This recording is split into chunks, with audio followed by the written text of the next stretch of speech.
Qual que é o grande segredo? Preparação. Morte, cricotireoidostomia, admissão não esperada na UTI e dano cerebral irreversível. Foi justamente falha em se preparar para falha. Por isso que é tão importante a avaliação prévia adequada das vias aéreas. Olá pessoal, meu nome é Ricardo Zanlorenzi, eu sou médico anestesista, sou um apaixonado e um especialista no manejo das vias aéreas. Sou o fundador também da Escola da Via Aérea, que é um canal onde a gente fala muito, de maneira tanto superficial quanto mais aprofundada, sobre o manejo das vias aéreas. Nesse vídeo, a gente vai falar sobre a avaliação de via aérea. A gente sabe que antes da gente abordar qualquer via aérea, é ideal que a gente avalie alguns critérios para saber se a gente vai ter alguma dificuldade, algum desafio, para a gente ter a sequência certa e se preparar para a abordagem dessa via aérea. Dentro da parte normalmente anatômica, a gente tem o principal fator e o único que a gente tem certeza que vai ser importante é a história de uma via aérea difícil. Dentro do ponto de vista fisiológico, que é um conceito novo, a gente tem alguns pontos que podem dificultar o nosso manejo das vias aéreas. Dentro dos anatômicos, primeira coisa que você avalia a hora que você olha para o paciente é o rosto dele. Então você já consegue ver se o paciente é retrognata. Gnatia é essa parte do queixo aqui. Retrognata quer dizer que a gente tem o queixo para trás. Por que isso é um preditor principalmente de intubação difícil? Porque na hora que eu coloco o meu laringoscópio na boca do paciente e eu vou alinhar os meus eixos para visualizar a glote, eu não tenho espaço submandibular aqui para comprimir as estruturas e eu tenho uma dificuldade de alinhamento. Qual que é o segundo e o mais famoso para avaliar? O score de Mallampati. Ele avalia a proporção do tamanho da língua para o tamanho da boca. Então o que normalmente você faz? Você pede para o paciente abrir a boca e colocar a língua para fora. A gente vê se o paciente consegue expor a úvula, se você consegue visualizar parte da úvula ou se você só consegue visualizar a base da língua, né? E o Mallampati 1 que você consegue visualizar até os pilares amidalianos. Quando você pede para o paciente abrir a boca e colocar a língua para fora, você já está avaliando a abertura bucal. A abertura bucal menor do que 3 centímetros ou até 3 dedos,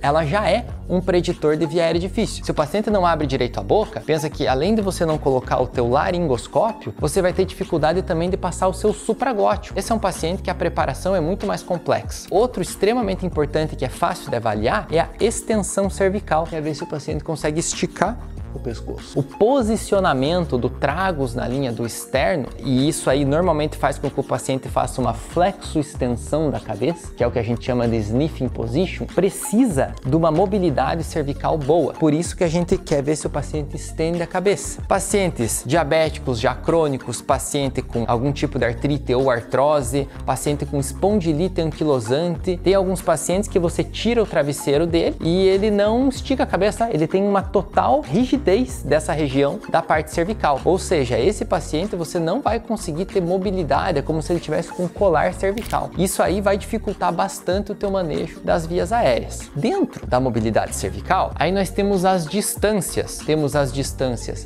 externo-mento e atírio-mento. Externo do ponto do externo e tírio do ponto da tireoide. E o mento é essa região aqui. É claro que se você vê se o paciente tem uma extensão cervical boa, você está obviamente vendo que esse paciente tem uma distância externo e tiriomento adequada. Então essas são as avaliações anatômicas principais. Mas tem uma que é muito pouco utilizada e que é a que tem isoladamente mais sensibilidade e especificidade. É o teste chamado Upper Lip Bite Test. É você pegar com seus incisivos inferiores, morder o seu lábio superior. Então você faz isso aqui, ó. O que isso está avaliando? Olha só.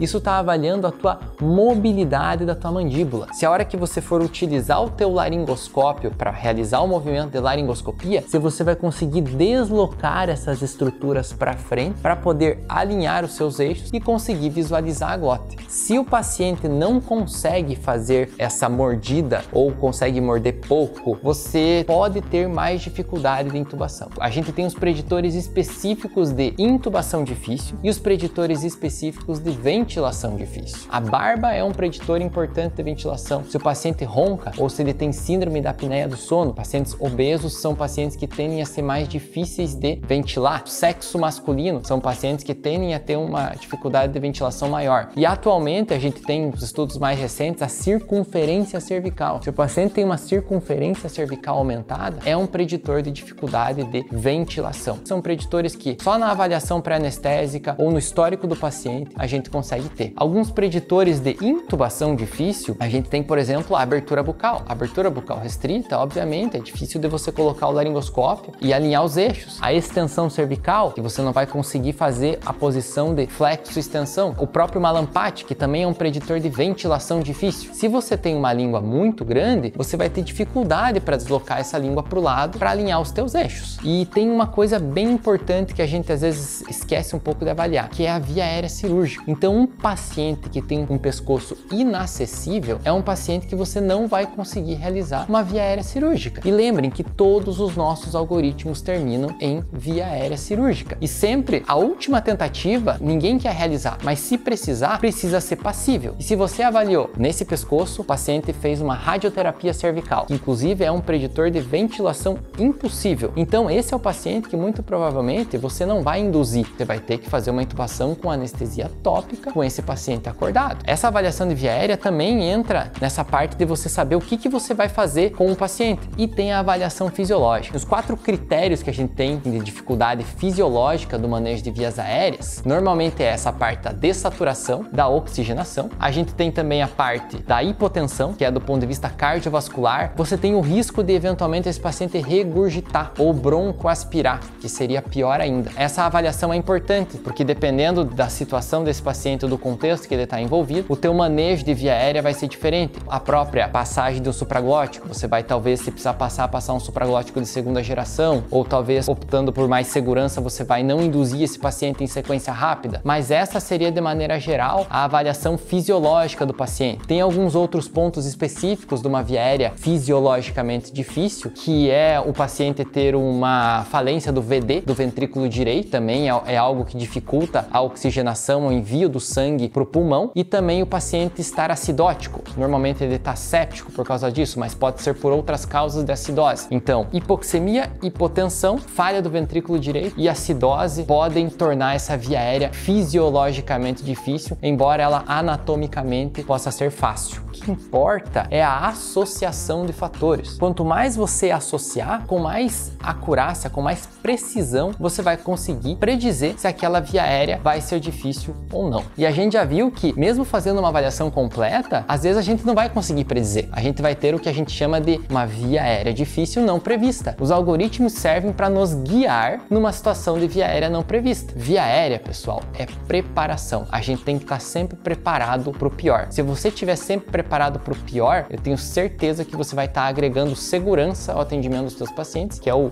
porquê da gente ter desenvolvido, né, todas essas sistematizações, checklists de abordagem do manejo de vias aéreas. Espero que vocês tenham gostado desse vídeo. Quem não se inscreveu no canal ainda, se inscreve. Se você gostou, dá um like nesse vídeo. E nós temos um site onde tem todas as informações sobre mim, sobre a Escola da Via Aérea, onde a gente oferece alguns cursos e alguns produtos. Até mais, pessoal, e até o próximo vídeo.